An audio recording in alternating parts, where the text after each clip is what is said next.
एक इंसान को 2 बार फांसी होगी। पहली बार तब जब जान निकल जाए तब, और दूसरी बार तब ये चेक करने के लिए कि इनमें सांसें बची तो नहीं है। सही सुन रहे हैं आप। इंडिया के इतिहास में पहली बार ऐसा मामला आया है जिसको सुनकर आपकी रूह कांप उठेगी, आपके रोंगटे खड़े हो जाएंगे। पहली बार हिंदुस्तान में 9 पुलिस वालों को एक साथ फांसी होने जाएगी। आपने सुना होगा कि भारत में 9 पुलिस वालों को फांसी दी जा रही है।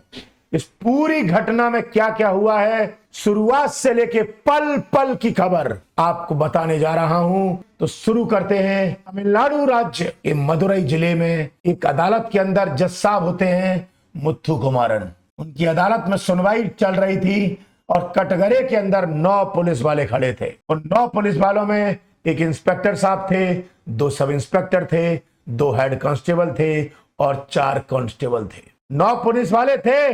उन 9 पुलिस वालों में से एक पुलिस वाले की तरफ देखते हुए जज साहब कहते हैं कि आप सोच रहे होंगे कि आपको 14 साल की जेल होगी और 14 साल बाद आप रिहा हो जाओगे और एक नई जिंदगी जियोगे, यानी कि सलाखों से बाहर निकल आओगे। लेकिन ऐसा कुछ नहीं होने वाला है, बल्कि ये अदालत इस नतीजे पर पहुंचती है कि इन सभी पुलिस वालों को सजाए मौत का हुक्म सुनाया जाता है और इन्हें फांसी के फंदे पर तब तक लटका के रखा जाए जब तक कि इनके प्राण न निकल जाएं। पुलिस वालों ने जैसे ही ऐसे सुना, पुलिस वालों की आंखों से आंसू तो आने ही लगे, नीचे से जमीन खिसक गई। सोचने पर मजबूर हो जाते हैं पुलिस वाले कि आखिरकार हमने ऐसा क्यों किया था, और यही सोच रहे थे कि वो पल याद आ गया जब एक बाप और बेटे को बेरहमी से कपड़े उतार के इतनी यातना दी गई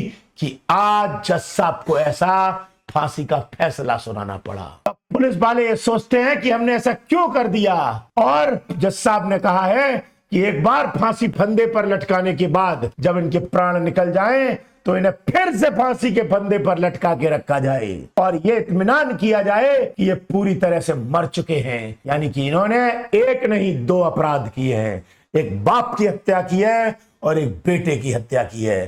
पहली बार फांसी बाप के लिए होगी और दूसरी बार फांसी बेटे की हत्या के लिए होगी, और इनको मौत दी जा रही है। इस तरीके की जब बात होती है तो अदालत में बहुत सारे पत्रकार भी थे, बहुत सारे वकील भी थे, वह भी लोग थे जो ये जानना चाहते थे कि आखिरकार 6 साल के बाद ये क्या फैसला है। और इस फैसले की गूंज अखबार हो या न्यूज चैनल या सोशल मीडिया, सब प्लेटफॉर्म पर हर जगह वायरल हो जाती है। हर कोई ये जानने जाता है कि मामला क्या है। दरअसल इस मामले में 10 पुलिस वाले होते हैं और उन्होंने एक बाप बेटे को अपनी कस्टडी में रखा था। बहुत बुरी तरीके से यातनाएं दी थी, उन्हें इतनी यातनाएं दी थी कि दोनों बाप बेटे की मौत हो जाती है। लेकिन उनकी मौत के कुछ दिनों के बाद उन 10 पुलिस वालों में से एक सब इंस्पेक्टर होता है जिसकी कोरोना से मौत हो जाती है।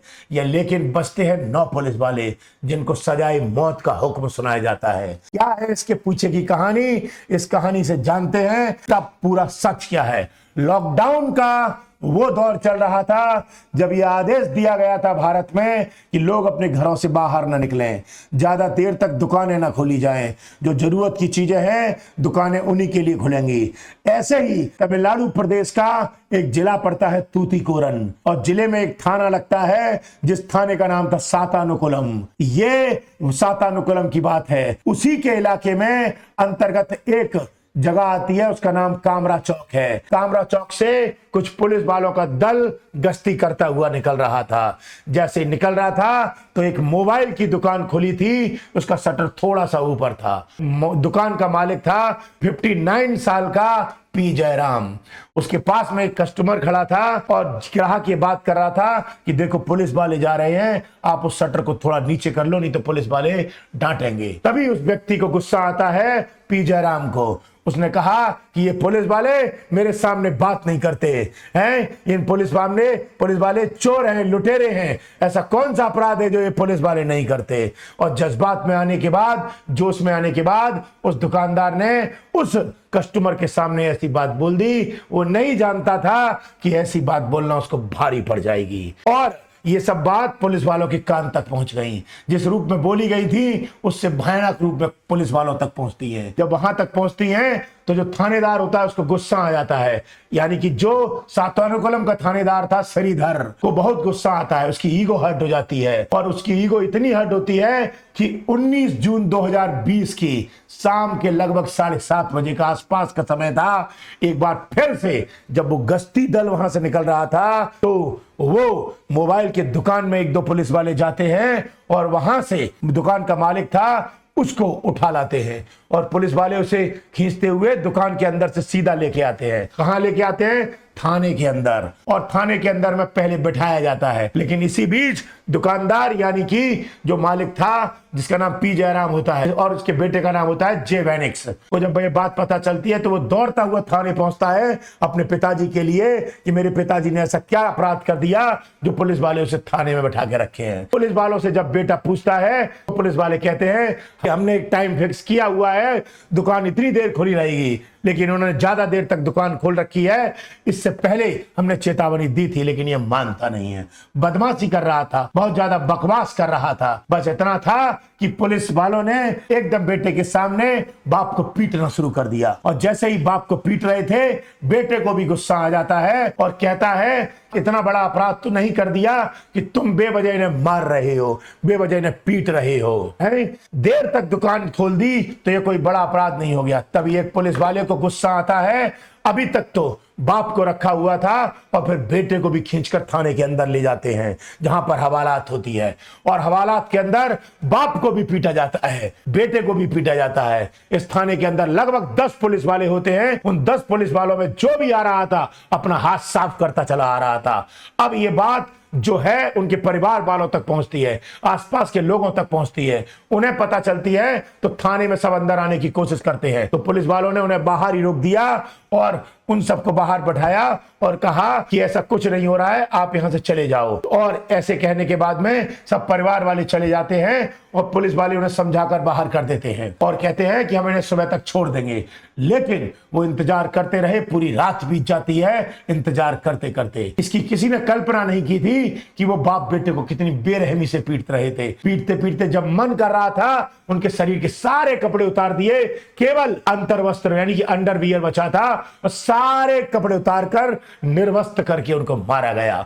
और अंडरवियर बचने के बाद नग्न अवस्था में जो हो जाते हैं तब उनको उल्टा करके मेज पर लिटा दिया जाता है और लिटाने के बाद फिर उन्हें डंडे से पीटा जाता है, कूल्हे पर पीटा जाता है, टांगों पर पीटा जाता है। वो हिले डुले नहीं, इसलिए पुलिस वालों ने उनके हाथ पैर पकड़े हुए थे और यातना इस तरीके से दी जा रही थी। उधर परिवार वाले इंतजार कर रहे थे कि अब छोड़ेंगे, लेकिन वो छूटने की स्थिति नहीं आई। पूरी रात ऐसे ही गुजर जाती है। जब उनके शरीर से ब्लड बहने लगा तो इसी बीच में पुलिस वालों ने आराम किया और मारते मारते जब थक गए तो आराम लेने के बाद जब उनसे कहा कि जितना भी खून फर्श पर फैला हुआ है जितनी जल्दी साफ करोगे, बिना किसी शोर शराबे के साफ कर दोगे, उतना तुम्हारे लिए अच्छा होगा। अगर तुमने चीखना या चिल्लाने की कोशिश की तो जैसे तुम्हें अभी पीटा था उससे दुगनी तरीके से पिटाई की जाएगी। ये बात जब बाप बेटे को पता चलती है तो वो डरे हुए, सहमे हुए, घबराए हुए, क्योंकि अब शायद उन्हें बचाने वाला कोई नहीं आने वाला था। जो लोग प्रयास कर रहे थे उनकी चल नहीं रही थी। बाप बेटे ने जो फर्श पर ब्लड फैला हुआ था उसको साफ किया और साफ करने के बाद जो कपड़े थे वो पहन लिए, लेकिन जो ब्लड शरीर से निकल रहा था वो तो निकल ही रहा था। जो कपड़े पहनने थे उन पर ब्लड भी लगने लगता है। दिन निकल जाता है, जैसे ही दिन निकलता है तो सफाई कर्मचारी को बुलाया जाता है और जगह जगह जो ब्लड फैला था ब्लड को साफ किया जाता है, बिल्कुल स्वच्छ कर दिया जाता है। यहां से जब बाप बेटे को हॉस्पिटल लेके जा रहे थे तो परिवार वाले बाहर इंतजार कर रहे थे। परिवार वालों की नजर बेटे की पैंट पर पड़ती है जो खून से लथपथ होती है, उस बाप की धोती पर पड़ती है जो कि खून से लथपथ होती है। ऐसे में घर वाले समझ जाते हैं कि उनकी पिटाई हुई है, लेकिन करें तो करें क्या, कुछ कर भी नहीं सकते थे। जब हॉस्पिटल दिखाने ले जाते हैं तो उन्हें वहां से फिट यानी स्वस्थ करार दे दिया जाता है। कोई दिक्कत नहीं है, परेशानी है, इन्हें आप घर ले जा सकते हैं। इन्हें अदालत में पेश करना था, लेकिन वो दौर ऐसा था जब एक दूसरे से इतने डरे हुए थे कि किसी को कोरोना ना फैल जाए, इसलिए इसलिए जो अदालत की कार्यवाही हो रही थी वो घर पर ही हो रही थी। जज साहब पहली मंजिल पे थे और पहली मंजिल पर ही संदेश दिया जाता है। इस तरह से दो लोग हैं, बाप और बेटा, और इन पर कुछ धाराएं लगी हैं। उन्होंने धाराएं जो थी वो जज साहब को बताई। जज साहब पहली मंजिल पर थे और नीचे की तरफ पुलिस वाले चारों तरफ से घेरे हुए बाप बेटे को खड़े हुए थे, और ऐसा घेरा हुआ था कि जज साहब को सिर्फ उनकी गर्दन दिखाई दे रही थी, ऊपर का हिस्सा दिखाई दे रहा था, नीचे का नहीं, क्योंकि जज साहब को उनकी चोटें और कपड़े पर खून नहीं दिखाई दे रहा था। यहां से उन्हें जेल भेज दिया जाता है और आदेश कर दिया जाता है कि इनको कोवलपट्टी की जेल में रखा जाए, और 20 जून 2020 से उन्हें कोवलपट्टी की जेल में भेज दिया गया। तो वहां पर पहला दिन गुजर जाता है, लेकिन उनकी तबीयत लगातार बिगड़ती चली जाती है, और 22 जून 2020 को तबीयत इतनी ज्यादा बिगड़ती है कि बेटे वैनेक्स, जिनको सरकारी अस्पताल ले जाया गया, और रात के 9 बजे के आसपास खबर मिलती है कि बेटे की मौत हो चुकी है। बेटा पहले मर जाता है, जो बाप था उसकी भी हालत बहुत खराब थी, और बाप को भी हॉस्पिटल लेके जाते हैं तो बाप का दम सुबह निकल जाता है। यानी 23 जून 2020 को सुबह बाप भी मर जाता है। रात को बेटा मर चुका था और सुबह होते होते बाप की मौत की खबर पूरे कस्बे में फैल गई, घर परिवार में मातम फैल गया, और यह कहानी पूरे भारत में आग की तरह फैलने लग जाती है। तो व्यापारियों में गुस्सा आ जाता है, और जो थोड़ी बहुत दुकानें कोरोना की वजह से खुली हुई थी वो बंद कर दी जाती हैं। विरोध प्रदर्शन शुरू हो जाते हैं। एक ऐसा दौर था, लोगों को एक दूसरे से मिलने की आपत्ति थी, क्योंकि लॉकडाउन चल रहा था, डर था कि कोरोना ना फैल जाए। फिर लोगों में इतना गुस्सा आता है कि लोग सड़क पर उतर जाते हैं और पुलिस वालों के खिलाफ विरोध प्रदर्शन करना शुरू कर देते हैं। विरोध प्रदर्शन चल रहा था तो ये मामला नेशनल न्यूज बन जाती है। सभी हिस्सों में खबर थी, सभी सोशल मीडिया पर बाप बेटे की मौत की खबर चलने लगी। देखते देखते सरकार पर प्रेशर बन जाता है, और पुलिस ने ये अपराध किया है, इसलिए ये जांच पुलिस के स्थान पर सीबीसीआईडी से जांच कराई जाए, इसकी मांग की जाती है, और मामले की जांच सीबीसीआईडी से कराने की बात होती है। तभी 24 जून 2020 को मद्रास हाई कोर्ट की जो मदुरई बेंच थी इस मामले का संज्ञान लेती है, और संज्ञान में लेने के बाद कहती है कि इस मामले की जांच सीबीआई करेगी। सीबीआई को जांच सौंपी जाती है 28 जून 2020 को, और सीबीआई जांच में जुट जाती है, और यहां पर एफआईआर दर्ज होती है। जो एसएचओ था इंस्पेक्टर, जिसका नाम एस श्रीधर होता है, sub inspector P Raghu Ganesh होता है, और तथा अन्य जो लोग होते हैं उन पर एफआईआर दाखिल होती है। यानी 10 लोगों के खिलाफ एफआईआर दर्ज की जाती है। एफआईआर दर्ज करने के बाद उससे पहले उनको सबको सस्पेंड किया जाता है और उनको गिरफ्तार किया जाता है और जेल भेज दिया जाता है। ये जेल में थे तो इसी बीच अगस्त 2020 की बात है, एक सब इंस्पेक्टर होता है जिसका नाम होता है पालू दरई, उसकी कोरोना से मौत हो जाती है। अब 10 पुलिस वालों में से बचते हैं 9 पुलिस वाले। कहानी आगे बढ़ जाती है। सीबीआई मामले की जांच कर रही थी और 25 दिसंबर 2020 को चार्जशीट लगाई जाती है। चार्जशीट लगाने के बाद 18 फरवरी 2021 से इस मामले में ट्रायल शुरू होते हैं। जैसे ट्रायल शुरू हो जाता है, इस पर बीच में रोक लग जाती है और सुनवाई जो होती है उस पर टल जाती है, और 2021 से लेकर 2025 तक कोई सुनवाई नहीं होती क्योंकि मामला टल गया। लेकिन जुलाई 2025 की बात है, इसमें आदेश आया कि अब सुनवाई दोबारा चालू होगी, और इस मामले में जो मुख्य आरोपी था वो इस मामले में सरकारी गवाह बनने को तैयार हो गया, और वो ये कहता है कि मुझे सरकारी गवाह बना दो, मैं इसमें अदालत के सामने सब कुछ बता दूंगा। और अदालत ने उसकी याचिका खारिज कर दी। खारिज करते ही कहा कि तुम पूरी की पूरी सजा के हकदार हो, तुम्हें सरकारी गवाह नहीं बनाया जाएगा, तुम थाने के इंचार्ज थे, थाने के मालिक थे, तुम जैसा चाहते वैसा होता। तुम चाहते तो दोनों बाप बेटी बच सकते थे, लेकिन तुमने उन दोनों को मरवा दिया, इसलिए तुम सरकारी गवाह नहीं बनोगे, ऐसा नहीं हो पाएगा। और नवंबर 2025 की बात है, फिर अदालत के अंदर इस मामले का ट्रायल शुरू होता है, और ज्यादा लंबा ना खिंचे इसलिए सुनवाई पर सुनवाई होती है, तारीख पर तारीख होती है, और फिर सुनवाई होती है और फैसला आता है। और 23 मार्च 2026 को सेशन कोर्ट ने पुलिस वालों को दोषी करार माना, और दोषी मानते हुए इसी बीच में एक महिला पुलिस कांस्टेबल थी, उस रात की पूरी कहानी की गवाही के रूप में अदालत को सुनाती है। तब वाकई अदालत को और जो लोग सुनने वाले थे उनको भी हैरानी होती है। हालांकि सीबीआई ने जो मामले की जांच पड़ताल की थी, बहुत सारे लोगों से जांच पड़ताल करने के बाद 2427 पेज की रिपोर्ट तैयार करके अदालत में पेश की थी, और जज साहब भी इस कहानी को सुनने के बाद हैरानी में पड़ जाते हैं कि रक्षक ही भक्षक कैसे बन सकता है।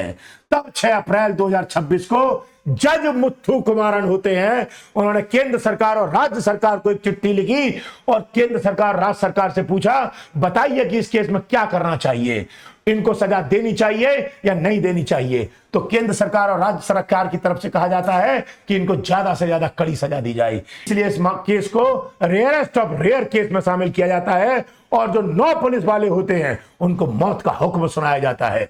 इसी बीच में जज साहब ने पुलिस वाले की तरफ देखा और देखकर कहा कि तुम सोच रहे होगे कि 14 साल की सजा होगी और सजा पूरी होने के बाद तुम बाहर निकल आओगे, उसके बाद तुम सामान्य जिंदगी जी सकते हो, लेकिन ये सपना है, ऐसा सपना तुम्हारा पूरा नहीं होने वाला है। तुम्हें सजाए मौत सुनाई जाएगी और सजाए मौत का हुक्म सुना दिया जाता है, वो भी एक बार नहीं 2 बार। पहली बार तुम्हें बाप के लिए फांसी के फंदे पर लटकाया जाएगा और दूसरी बार बेटे के लिए फांसी के फंदे पर लटकाया जाएगा और तब तक लटका कर रखा जाएगा जब तक कि तुम्हारे प्राण न निकल जाएं। आप लोगों को पुलिस वालों का ये कृत्य कैसा लगा कमेंट करके बताइएगा और बताइएगा कि क्या ऐसे पुलिस वालों को ये सही सजा दी गई है या नहीं। और दूसरा, पुलिस के अत्याचार को खत्म करने के लिए सरकार को क्या करना चाहिए, ये भी एडवाइस दीजिएगा। आपकी एडवाइस, आपकी सलाह बेहतर होगी तो आपको हम अपने ऑफिस में बुला के सम्मानित करेंगे। जल्द मिलूंगा, फिर मिलूंगा, तब तक प्यार बनाए रखिएगा और जय।